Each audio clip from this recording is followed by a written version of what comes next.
Hello friends, welcome to my channel. ಇವತ್ತು ನೀವು already video ಡಿಸ್ಕ್ರಿಪ್ಷನಲ್ಲಿ ನೋಡಿರೋ ಹಾಗೆ ನಾವಿವತ್ತು ಶೇರ್ ಮಾರ್ಕೆಟ್ ಬಗ್ಗೆ ಮಾತಾಡ್ತಾ ಇದ್ದೀವಿ. So what is share market? Share market ಅಂದರೆ ಏನು? ಇದರಲ್ಲಿ ಹೇಗೆ ದುಡ್ಡು ಮಾಡ್ತಾರೆ? ಅಫ್ಕೋರ್ಸ್ 2020 ಮಾರ್ಕೆಟ್ ಕ್ರ್ಯಾಶ್ ಆದಮೇಲೆ ತುಂಬ ಜನ ಶೇರ್ ಮಾರ್ಕೆಟ್ ಮೇಲೆ ಇಂಟ್ರೆಸ್ಟ್ ತೋರಿಸ್ತಾ ಇದ್ದಾರೆ. ತುಂಬ ಎಕ್ಸೈಟ್ಮೆಂಟ್ ಕೂಡ ಇದೆ. ಆದರೆ ತುಂಬ ಜನಕ್ಕೆ ಶೇರ್ ಮಾರ್ಕೆಟ್ ಅಂದರೆ ಏನು ಅಂತಲೇ ಗೊತ್ತಿರಲ್ಲ. ಇನ್ಫ್ಯಾಕ್ಟ್ ಏನು ಗೊತ್ತಿಲ್ಲದೇ ಟೆಲಿಗ್ರಾಮ್ ಚಾನೆಲ್ಸಲ್ಲಿ ಕೊಡೋ ಟಿಪ್ಸಿಂದ ತುಂಬ ದುಡ್ಡನ್ನು ಕಳ್ಕೊತಾರೆ. ನೀವು ಶೇರ್ ಮಾರ್ಕೆಟಲ್ಲಿ ಇನ್ವೆಸ್ಟ್ ಮಾಡೋಕ್ಕೂ ಮೊದಲು ಶೇರ್ ಮಾರ್ಕೆಟ್ ಅಂದರೆ ಏನು, ಇದು ಹೇಗೆ ವರ್ಕ್ ಆಗುತ್ತೆ, ಇದರಲ್ಲಿ ಹೇಗೆ ದುಡ್ಡು ಮಾಡ್ತಾರೆ, ಅಫ್ಕೋರ್ಸ್ ತುಂಬ ಡಿಫ್ರೆಂಟ್ ವೇಸಲ್ಲಿ ದುಡ್ಡು ಮಾಡ್ಬೋದು, ಅದನ್ನೆಲ್ಲ ತಿಳ್ಕೊಂಡು ಆಮೇಲೆ ಇನ್ವೆಸ್ಟ್ ಮಾಡಬೇಕಾಗತ್ತೆ. ನೀವು ಶೇರ್ ಮಾರ್ಕೆಟಲ್ಲಿ ಫ್ರೆಷರ್ ಆಗಿದ್ದರೆ, ನಿಮ್ಮ ಶೇರ್ ಮಾರ್ಕೆಟಲ್ಲಿ ನಾಲೆಡ್ಜ್ ಕಡಿಮೆ ಇದ್ದರೆ, ನೀವು ಈ ವಿಡಿಯೋನ ಕಂಪ್ಲೀಟಾಗಿ ಕೊನೆ ತನಕ ನೋಡಿ. ನಿಮಗೆ ಮೈಂಡಲ್ಲಿ ಇರೋ ಮೋಸ್ಟ್ ಆಫ್ ದ ಕ್ವೆಶನ್ಸ್ಗೆ ಈ ವಿಡಿಯೋಯಿಂದ ಪಕ್ಕಾ ಆನ್ಸರ್ ಸಿಗುತ್ತೆ. ನಿಮಗೆ ಬೇರೆ ಏನಾದರೂ ಕ್ವೆಶನ್ಸ್ ಇದೆ ಅಂದರೆ ಈ ವಿಡಿಯೋ ಕೆಳಗೆ ಕಮೆಂಟ್ ಮಾಡಿ. ಜೊತೆಗೆ ನಿಮ್ಮ ಫ್ರೆಂಡ್ಸ್ ಅವ್ರ ಫ್ಯಾಮಿಲಿ ಮೆಂಬರ್ಸ್ಗೆ ಶೇರ್ ಮಾರ್ಕೆಟಲ್ಲಿ ಇಂಟ್ರೆಸ್ಟ್ ಇದ್ದರೆ ಅವ್ರಿಗೂ ಕೂಡ ಈ ವಿಡಿಯೋನ ಶೇರ್ ಮಾಡಿ. ಆ್ಯಂಡ್ ಅಫ್ಕೋರ್ಸ್ ಈ ವಿಡಿಯೋನ ಲೈಕ್ ಮಾಡಿ. ಆ್ಯಂಡ್ ನೆಕ್ಸ್ಟ್ ವಿಡಿಯೋ ಹಾಕೋ ನೋಟಿಫಿಕೇಷನ್ಸ್ನ ಮಿಸ್ ಮಾಡ್ಕೋಬಾರ್ದು ಅಂದರೆ ನಮ್ಮ ಚಾನೆಲ್ಗೆ ಸಬ್ಸ್ಕ್ರೈಬ್ ಮಾಡಿ ಆ್ಯಂಡ್ ಬೆಲ್ ಐಕಾನ್ ಮೇಲೆ ಕ್ಲಿಕ್ ಮಾಡಿ. ಸೊ ನಮ್ಮ first topic, what is share market? ಏನು ಶೇರ್ ಮಾರ್ಕೆಟ್ ಅಂದರೆ ನೋಡೋಣ ಬನ್ನಿ. ಸಿಂಪಲ್ ಕನ್ನಡ ಭಾಷೆಯಲ್ಲಿ ತಿಳ್ಕೊಳ್ಳೋಣ. ಓಕೆ, ಲೆಟ್ಸ್ ಸೇ ನಿಮ್ಮ ಹತ್ರ ಒಂದು ರೆಸ್ಟೋರೆಂಟ್ಸ್ ಬಿಸ್ನೆಸ್ ಇರುತ್ತೆ ಅಂದ್ಕೊಳ್ಳೋಣ. Something like McDonald's. ಓಕೆ, ಅದರಲ್ಲಿ ನಿಮಗೆ ಒಳ್ಳೆ ವ್ಯಾಪಾರ ಆಗ್ತಾ ಇರುತ್ತೆ. ಸೊ ಮಂತ್ಲಿ ಏನಿಲ್ಲ ಅಂತ ಅಂದರೂ ನಿಮಗೆ 1 lakh ಪ್ರಾಫಿಟ್ ಆಗ್ತಾ ಇರುತ್ತೆ. ಇವಾಗ ನಿಮ್ಮ ಬಿಸ್ನೆಸ್ ಎಕ್ಸ್ಪ್ಯಾಂಡ್ ಮಾಡಿ ಆಲ್ ಓವರ್ ಬ್ಯಾಂಗ್ಳೂರ್ನಲ್ಲಿ ಬ್ರಾಂಚಸ್ ಓಪನ್ ಮಾಡಬೇಕು ಅಂತ ಅಂದ್ಕೋತೀರಾ. ಬಟ್ ನಿಮ್ಮ ಹತ್ರ ಇದಕ್ಕೆ ಬಂಡವಾಳ ಇರಲ್ಲ, ಅಂದರೆ ಕ್ಯಾಪಿಟಲ್ ಇರಲ್ಲ. ಸೊ ಅದಕ್ಕೆ ನೀವೇನು ಮಾಡ್ತೀರಾ, ನಿಮ್ಮದೊಂದು ಲೈಕ್ ಮೈಂಡೆಡ್ 4 ಮೆಂಬರ್ಸ್ ಫ್ರೆಂಡ್ಸ್ ಜೊತೆ ಸೇರಿಕೊಂಡು ಈ ಬಿಸ್ನೆಸ್ನ ಎಕ್ಸ್ಪ್ಯಾಂಡ್ ಮಾಡ್ತೀರಾ. ಸೊ ನಿಮಗೆ ಆಲ್ ಓವರ್ ಸಿಟಿ ಇವಾಗ ಒಂದು 5 ರೆಸ್ಟೋರೆಂಟ್ಸ್ ಇದೆ. ಓಕೆ, ಸೊ ಮುಂಚೆ ಈ ರೆಸ್ಟೋರೆಂಟ್ಸ್ಗೆ ಓನರ್ ನೀವು ಮಾತ್ರ ಇದ್ರಿ. ಬಟ್ ಇವಾಗ ನಿಮ್ಮ 4 ಮೆಂಬರ್ಸ್ ಫ್ರೆಂಡ್ಸು ಸೇರಿಕೊಂಡು 5 ಮೆಂಬರ್ಸ್ ಈ ನಿಮ್ಮ ರೆಸ್ಟೋರೆಂಟ್ಸ್ಗೆ ಓನರ್ ಆದರು. ನಿಮ್ಮದು ಟರ್ನ್ ಓವರ್, ನಿಮ್ಮದು ಪ್ರಾಫಿಟ್ ಏನಿದೆ ಅದು 1 lakh ಇವಾಗ 5 ಬ್ರಾಂಚಸ್ಸು ಸೇರಿಕೊಂಡು ಏನಿಲ್ಲ ಅಂತಂದರೂ ಅಫ್ಕೋರ್ಸ್ ನಿಮ್ಮ ಬಿಸ್ನೆಸ್ ಎಕ್ಸ್ಪ್ಯಾಂಡ್ ಆಗಿರುತ್ತೆ, ನಿಮ್ಮ ಬಿಸ್ನೆಸ್ ಗ್ರೋ ಆಗ್ತಾ ಇರುತ್ತೆ. ಲೆಟ್ಸ್ ಸೇ ನೀವೊಂದು 10 lakhs ಪರ್ ಮಂತ್ ಅರ್ನ್ ಮಾಡ್ತಾ ಇರ್ತೀರ. ಓಕೆ, ಸೊ ಇನ್ನೊಂದಷ್ಟು ಟೈಮ್ ಆದಮೇಲೆ ನಿಮ್ಗೆ ಆಲ್ ಓವರ್ ಇವಾಗ ಕರ್ನಾಟಕದಲ್ಲಿ ಬಿಸ್ನೆಸ್ ಎಕ್ಸ್ಪ್ಯಾಂಡ್ ಮಾಡಬೇಕು ಅಂತ ಡಿಸೈಡ್ ಮಾಡ್ತೀರಾ. ನಿಮ್ಮ ಹತ್ರ ಆ ಕ್ಯಾಪಿಟಲ್ ಇರಲ್ಲ. ಓಕೆ, ನಿಮಗೆ ಗೊತ್ತಿರೋ ಆ್ಯಂಡ್ ನಿಮ್ಮ ಬಿಸ್ನೆಸ್ನಲ್ಲಿ ಇಂಟ್ರೆಸ್ಟ್ ಇರೋ ಒಂದು ಏಂಜಲ್ ಇನ್ವೆಸ್ಟರ್ ಅಂದರೆ ಇಂಥ ಸ್ಟಾರ್ಟಪ್ಸ್ಗಳಿಗೆ ಇನ್ವೆಸ್ಟ್ ಮಾಡೋ ಪ್ರೈವೇಟ್ ಇಂಡಿವಿಜುವಲ್ಸ್. ಓಕೆ, ಅವ್ರು ಇನ್ವೆಸ್ಟ್ ಮಾಡಿರೋದಕ್ಕೆ ನಿಮ್ಮ ಕಂಪ್ನಿನಲ್ಲಿ ಒಂದಷ್ಟು ಪರ್ಸೆಂಟೇಜ್ ಅಂತ ಅವರು ಓನರ್ ಆಗ್ತಾರೆ. ಸೊ ಅವ್ರನ್ನ ಏಂಜಲ್ ಇನ್ವೆಸ್ಟರ್ ಅಂತ ಅಂತಾರೆ. ಸೊ ಆ ಏಂಜಲ್ ಇನ್ವೆಸ್ಟರ್ನ ಕಾಂಟ್ಯಾಕ್ಟ್ ಅವ್ರು ಮಾಡ್ತಾರೆ ಅಥವಾ ನೀವು ಮಾಡ್ತೀರಾ. ಸಮ್ಹಾವ್ ನೀವಿಬ್ಬರು ಬಿಸ್ನೆಸ್ ಡೀಲ್ ಮಾಡ್ಕೋತೀರಾ. ಓಕೆ, ಸೊ ಇಲ್ಲಿವರೆಗೂ ನಿಮ್ಮ ಬಿಸ್ನೆಸ್ನ ನೀವು ಪ್ರೊಪ್ರೈಟರ್ಶಿಪ್ಪಲ್ಲಿ ನಡೆಸ್ತಾ ಇರ್ತೀವಿ. ಸೊ ಈ ಪ್ರಾಸೆಸ್ಗೆ ನಿಮಗೆ ರೆಸ್ಟೋರೆಂಟ್ನ ಪ್ರೈವೇಟ್ ಲಿಮಿಟೆಡ್ ಕಂಪನಿ ಅಂತ ರಿಜಿಸ್ಟರ್ ಮಾಡಿಸ್ಬೇಕಾಗತ್ತೆ.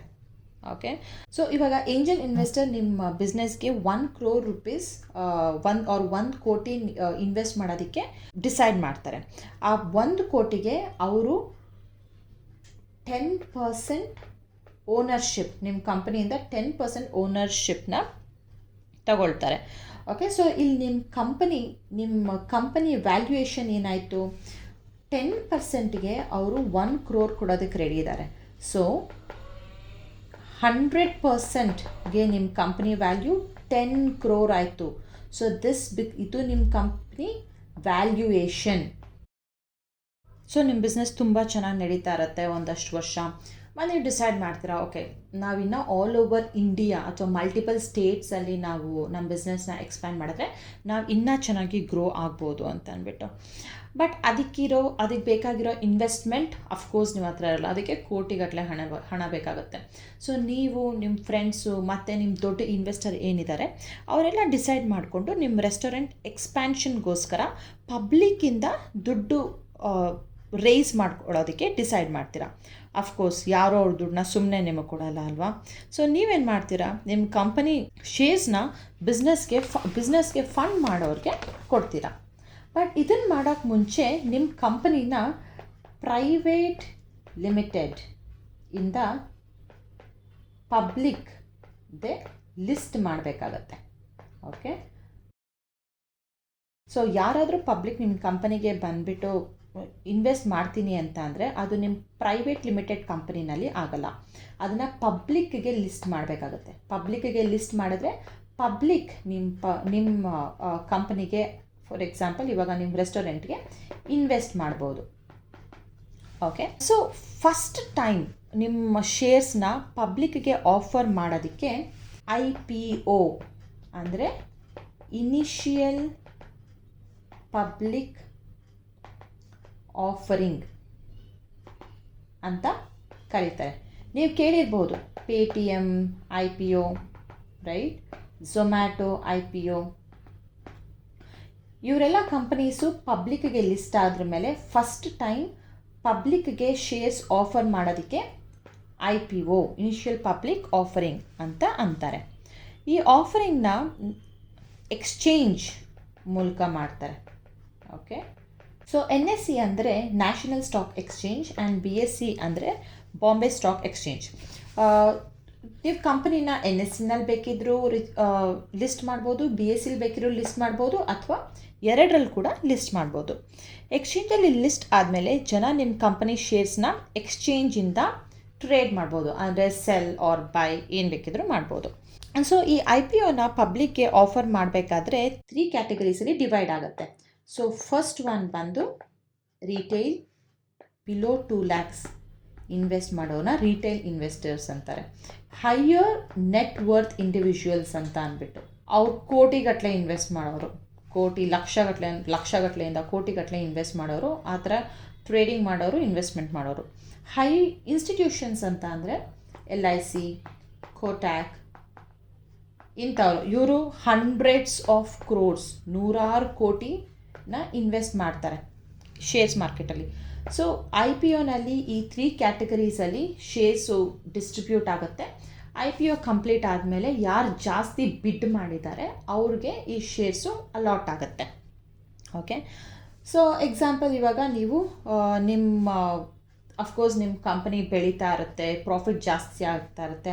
ಅಟ್ ಪ್ರೆಸೆಂಟ್ ನಿಮ್ಮ ಕಂಪನಿ ವ್ಯಾಲ್ಯೂಯೇಷನ್ 30 ಕೋಟಿ ಇರುತ್ತೆ ಅಂತ ಅಂದ್ಕೊಳ್ಳೋಣ ನಿಮ್ಮ ರೆಸ್ಟೋರೆಂಟ್ನ. ಸೊ ಈ 30 ಕೋಟಿನ ನೀವು 10 ಲಕ್ಷ ಶೇರ್ಸ್ ಆಗಿ ಡಿವೈಡ್ ಮಾಡಬೇಕು ಅಂತ ಇರ್ತೀರ.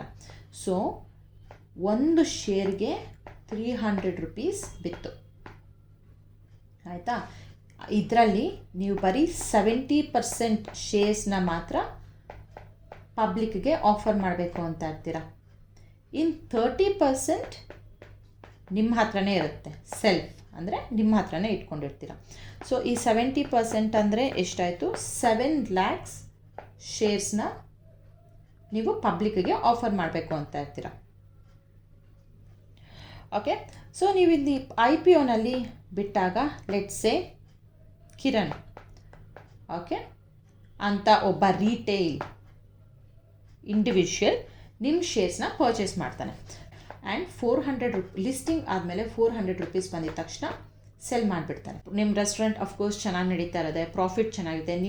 ನೀವು ಎಕ್ಸ್ಚೇಂಜಲ್ಲಿ ಲಿಸ್ಟ್ ಆಗೋಕ್ಕೆ ಮುಂಚೆ ನಿಮ್ಮ ಕಂಪನಿ ಕಂಪ್ಲೀಟ್ ಡೀಟೇಲ್ಸ್ನ ಎಕ್ಸ್ಚೇಂಜ್ಗೆ ಸಬ್ಮಿಟ್ ಮಾಡಬೇಕಾಗತ್ತೆ.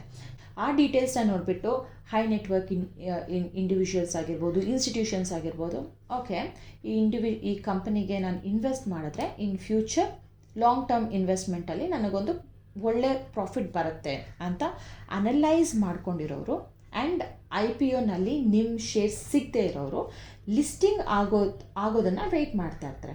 ಸೊ ಲಿಸ್ಟಿಂಗ್ ಆದ್ರ ಮೇಲೆ ನಿಮ್ಮ ಕಂಪನಿ ಶೇರ್ಸ್ನ ಪರ್ಚೇಸ್ ಮಾಡ್ತಾರೆ.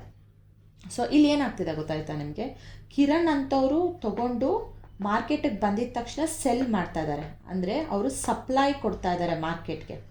IPOನಲ್ಲಿ ಸಿಗದೇ ಇರೋರು ನಮಗೆ ನಿಮ್ಮ ಕಂಪನಿನ ಅನಲೈಸ್ ಮಾಡಿ ಈ ಕಂಪನಿ ಚೆನ್ನಾಗಿ ನಡೆಯುತ್ತೆ, ನಾನು ಇನ್ವೆಸ್ಟ್ ಮಾಡಬಹುದು ಅಂತ ಅನಲೈಸ್ ಮಾಡಿರೋರು ಡಿಮ್ಯಾಂಡ್ ಕೊಡ್ತಾ ಇದ್ದಾರೆ ಮಾರ್ಕೆಟ್ಗೆ ನಿಮ್ಮ ಕಂಪನಿಗೋಸ್ಕರ.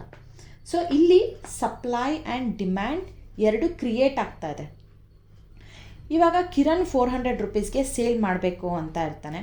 ಅದೇ ಥರ ಇನ್ನೊಬ್ಬ ಆ ಶೇರ್ನ 400 ರುಪೀಸ್ಗೆ ಪರ್ಚೇಸ್ ಮಾಡಬೇಕು ಅಂತ ಇರ್ತಾನೆ. ಬಟ್ ಈ ಸೇಲ್ ಮಾಡೋರಿಗೆ ಮತ್ತು ಬೈ ಮಾಡೋರು ಎಲ್ಲಿಂದ ಮಾಡ್ತಾರೆ, ಹೇಗೆ ಮಾಡ್ತಾರೆ? ಅಫ್ಕೋರ್ಸ್ ಒಬ್ರನ್ನೊಬ್ರು ಮೀಟ್ ಮಾಡ್ಕೊಂಡಂತೂ ಮಾಡೋದಕ್ಕಾಗಲ್ಲ. ಸೊ ಇಲ್ಲಿ ಆವಾಗಲೇ ನೋಡಿರೋ ಎಕ್ಸ್ಚೇಂಜ್ ಬರುತ್ತೆ. Okay, NSE or BSE.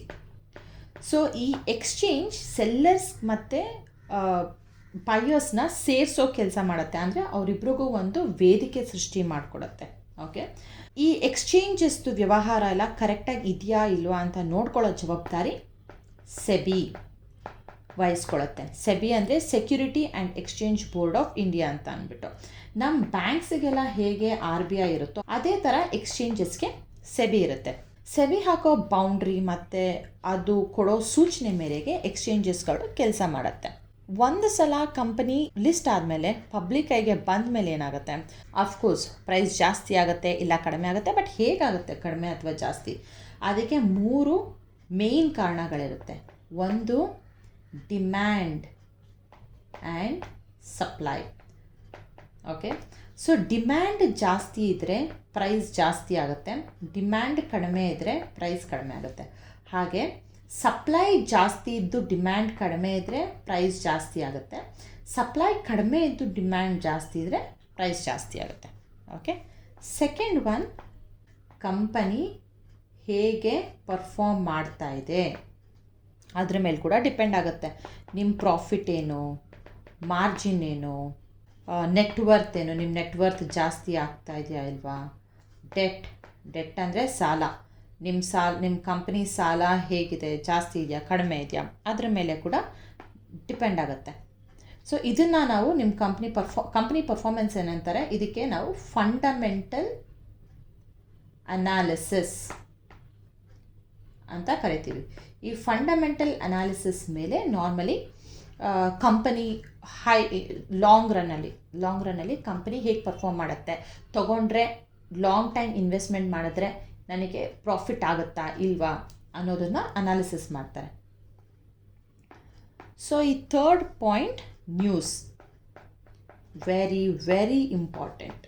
Okay, news, ಒಳ್ಳೆ ನ್ಯೂಸ್ ಬಂದರೆ, ಪಾಸಿಟಿವ್ ನ್ಯೂಸ್ ಬಂದರೆ ನಿಮ್ಮ ಕಂಪನಿ ವ್ಯಾಲ್ಯೂ ಹೈ ಆಗುತ್ತೆ.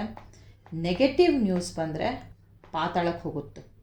ಇದಕ್ಕೆ ಒಂದು ಎಕ್ಸಾಂಪಲ್ ಅಂದರೆ ವೋಡಾಫೋನ್ ಅಮೇಝಿಂಗ್ ಆಗಿ ನಡೀತಾ ಇತ್ತು. ಬ್ಯಾಡ್ ನ್ಯೂಸ್ ಬಂದು ಅವ್ರದ್ದು ರೀಸೆಂಟಾಗಿ ನೀವು ಕೇಳಿರ್ಬೋದು, ಟ್ರೈ ಜೊತೆ ಸ್ವಲ್ಪ ಪ್ರಾಬ್ಲಮ್ ಆಗಿ ಎಷ್ಟೋ ಕೋಟಿಗಟ್ಟಲೆ ದುಡ್ಡನ್ನ ಟ್ರೈಗೆ ಫೈನ್ ಸಮಥಿಂಗ್ ಏನೋ ಆ ಥರ ಆಗಿ ಐ ಥಿಂಕ್ ಅಬೌವ್ 100 ನಡೀತಾ ಇದ್ದಿದ್ದು ಶೇರ್ ಪ್ರೈಸ್ ಇವಾಗ 11 ರೂಪೀಸಲ್ಲಿದೆ. ಅಷ್ಟು ಇಂಪ್ಯಾಕ್ಟ್ ಮಾಡುತ್ತೆ ನ್ಯೂಸ್. ಸೊ ಇದು ಸ್ಟಾಕ್ ಮಾರ್ಕೆಟ್ ಮೇಲಿನ ಸಾರಾಂಶ. ಇವತ್ತು ನಾವು ಮಾತಾಡಿರೋದು ಒಂದು ಸಮ್ಮರಿ. ಇದು ಅಲ್ಲದೆ ಇದು ಜಸ್ಟ್ ನಾವು ಮಾತಾಡಿರೋದು ಸ್ಟಾಕ್ ಮಾರ್ಕೆಟ್ ಅಂದರೆ ಏನು, ಅದರಲ್ಲಿ ಹೇಗೆ ಲಿಸ್ಟ್ ಆಗುತ್ತೆ, ಹೇಗೆ ಒಂದು ಕಂಪನಿ ಶೇರ್ ಮಾರ್ಕೆಟ್ ಒಳಗಡೆ ಬಂದು ಪಬ್ಲಿಕ್ಗೆ ಆಫರ್ ಮಾಡಿ ಅದರಿಂದ ಹೇಗೆ ದುಡ್ಡು ಮಾಡ್ಕೋತಾರೆ, ಪ್ರೈಸ್ ಹೇಗೆ ಮೇಲೆ ಕೆಳಗೆ ಹೋಗುತ್ತೆ, ಇದರದ್ದೊಂದು ಸ್ಮಾಲ್ ಸಮರಿ ನೋಡಿರೋದು ನಾವಿವಾಗ.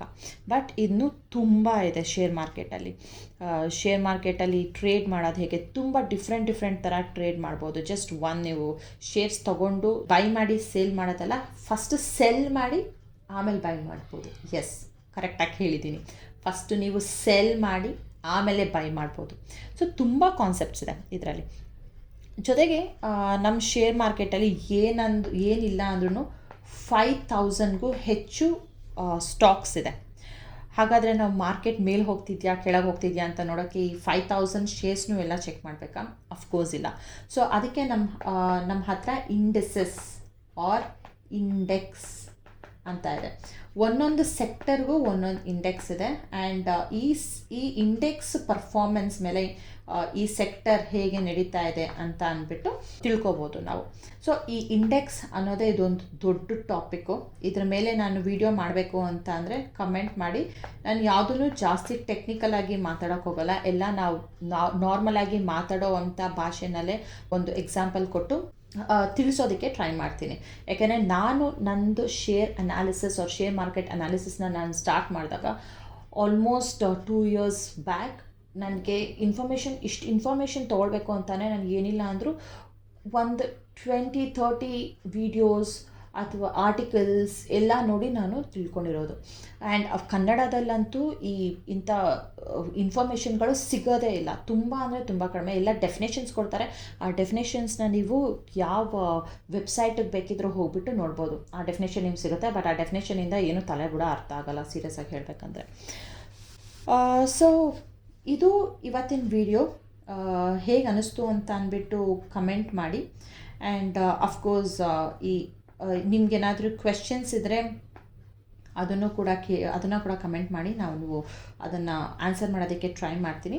ಆ್ಯಂಡ್ ನೆಕ್ಸ್ಟ್ ವಿಡಿಯೋ ನಿಮಗೆ ಯಾವುದ್ರ ಮೇಲೆ ಬೇಕು ಅಂತ ಕೂಡ ಕಮೆಂಟ್ ಮಾಡಿದ್ರೆ ನಾವು ಅದ್ರ ಮೇಲೆ ಟ್ರೈ ಮಾಡ್ತೀವಿ.